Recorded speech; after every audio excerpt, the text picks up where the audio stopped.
de ayer, que sin dejar de ser cierto, la entonación con que se plantea, las características con que se plantea, parecería que el gobierno decidió en el año electoral aumentarle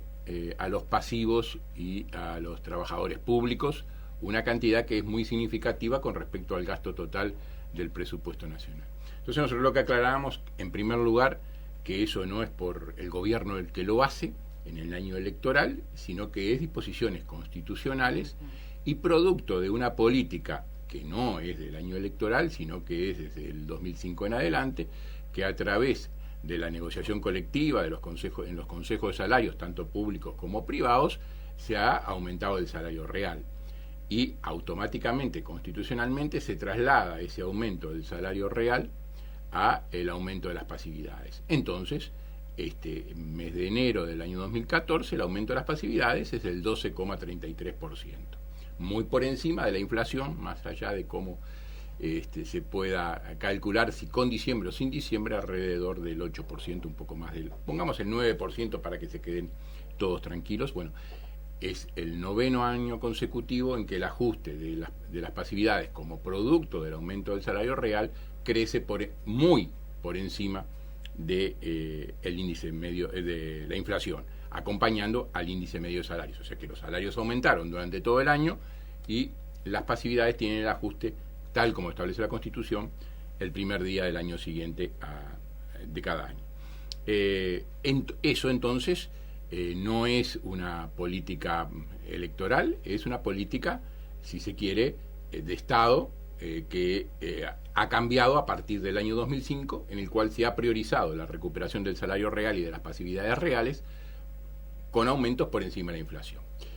Esto estaba previsto, si uno mira lo que fue la última rendición de cuentas, estaba previsto que iba a haber un aumento del salario real y de las pasividades,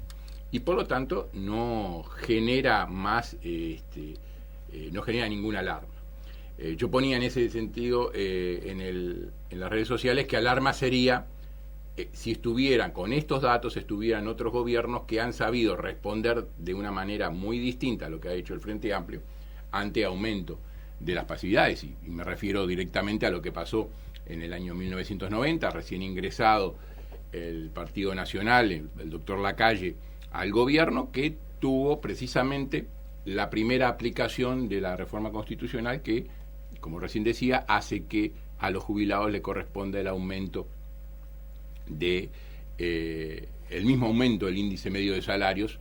que se había tenido en el periodo anterior, en el año anterior. Bueno, allí esa respuesta fue crear adicionales al impuesto a retribuciones personales, que ya existía desde la dictadura, pero prácticamente cubriendo todas las retribuciones personales, incluyendo la de los pasivos, por supuesto, aumentos del IVA, un ajuste fiscal como nos tenían acostumbrados. Prácticamente todos los gobiernos anteriores al 2005 nos tenían acostumbrados a un ajuste fiscal. Y allí pagaban prácticamente sin discriminación todos los pasivos, todos los trabajadores. Distinto es las modificaciones que se hicieron a partir del año 2007 con la reforma tributaria, en el cual pagan el IRPF en función de su capacidad contributiva. En aquel momento, cuando se inició, lo pagaban alrededor del 25% de los trabajadores, hoy estamos más cerca del 30%. ¿Por qué? Bueno, porque los salarios reales han aumentado y bueno, el poder de compra de los salarios y de las pasividades también ha aumentado. En este momento estaremos en un 30% de trabajadores y en un 15% de pasivos los que están pagando. Los demás no pagan nada. Antes pagaban, incluso los que ganaban muy poca salario o muy pocas pasividades. Y fue así hasta muy pocos semanas antes de las elecciones del 2004 en que se modificó esas tasas que se le aplicaban extraordinariamente a trabajadores y pasivos. Pero entonces, ninguna alarma, estamos en un momento de una crisis internacional que sigue todavía sin definirse, con problemas regionales que son preocupantes y que ocupan al gobierno en este sentido, por lo cual, quizás más que nunca, debemos reafirmar el rumbo,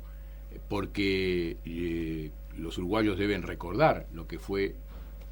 prácticamente, si ponemos en los mismos tiempos 5 años atrás, lo que fue la crisis del año 2008-2009, que comenzó en Estados Unidos y que luego se extendió al resto del mundo, y que implicó también que casi todos los países del mundo, hubo 5 excepciones, Uruguay fue una de ellas, tuvieron recesión en ese año. Bueno, pese a eso, Uruguay, pese a la crisis internacional, Uruguay no tuvo recesión, en Uruguay siguió creciendo el salario real, en Uruguay siguió creciendo la inversión, en Uruguay siguió bajando la pobreza, porque había una conducción que sabía hacia dónde iba y que tenía las cosas muy claras, evitando de que el peso de la crisis cayera sobre los sectores más vulnerables. Estamos en una situación, no digo similar, pero bueno, este año, y lo ha anunciado el nuevo ministro de Economía, va a haber una reducción del muy alto crecimiento que tenía el país, algunos hechos circunstanciales con respecto a las previsiones que se habían hecho, entre ellos el tema del turismo, que por alguna cifra que ayer se manejó en el Consejo de Ministros no es tan grave como lo plantean los sectores vinculados al turismo, y pero todavía no terminó que todavía no terminó, esto me estoy refiriendo a las cifras de enero, hay que ver febrero, hay que ver marzo con con la semana de carnaval, pero bueno, obviamente que ha habido una disminución de los ingresos de turismo, no es catastrófica, pero lo es. Ha habido una disminución. Simplemente el hecho de que se tenía previsto que Montes del Plata empezara a producir, y su incidencia es muy fuerte en el tema de exportaciones a final del año pasado, se demora hasta finales del primer trimestre de este año. Todo eso hace que en vez de estar manejando el 4% que habíamos manejado, se esté manejando el 3%. Esto, obviamente, que hubiera sido preferible el 4%, pero el 3% es el doble de la media histórica que el país tuvo en los 50 años anteriores al 2005. Entonces, tampoco acá hagamos de este tema una tragedia. Es un país que sigue creciendo en un momento en el cual otros países, nuestros vecinos, están con serios problemas de crecimiento. Brasil está tomando, ayer se titulaba también quizás exageradamente, un nuevo ajuste fiscal en Brasil, porque la economía no reacciona, la economía brasileña sigue con problemas de crecimiento, también con problemas de inflación, y bueno, a veces los incentivos para superar el crecimiento y para reducir la inflación son contradictorios. Entonces, lo hemos visto también nosotros, nos ha pasado a nosotros también, que hemos tomado medidas distintas a las que tomó Brasil, porque nosotros seguíamos creciendo a un nivel incluso superior a lo que es el crecimiento potencial. Esto no se está dando ahora, y eso puede ayudar también a reducir la lucha contra la inflación. Una lucha contra la inflación en que nosotros decimos que sigue siendo el tema más preocupante del gobierno, y más en el cual está más ocupado el gobierno, porque sabemos que un punto más de inflación,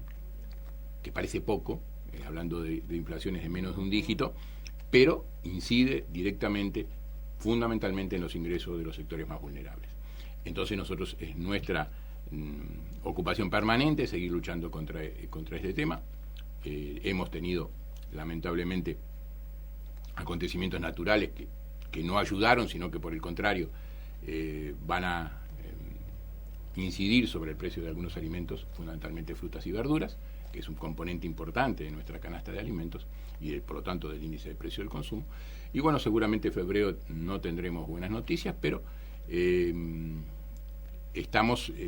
con un paquete de acciones que estamos dispuestos a tomar si es que la situación no se revierte en los próximos meses, que debería revertirse una vez superados los temas climáticos,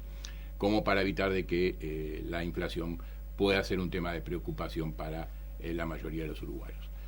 Lo es para el gobierno porque le importa estar entre el 7, el 8 o el 9%. Y esto es muy importante, que la población incluso esté sensible. Antes, cuando teníamos inflaciones del 40, 60, 70, 100, 130, 140%, 1% más, 1% menos, no importaba. Nadie hacía cálculos. Ahora sí, entre el 7, el 8 y el 9% es importante. No solamente el gobierno, no solamente los empresarios, no solamente los trabajadores, todos en conjunto tenemos que tratar de luchar contra el peor de todos los impuestos, que es el impuesto sobre las retribuciones fijas que tienen,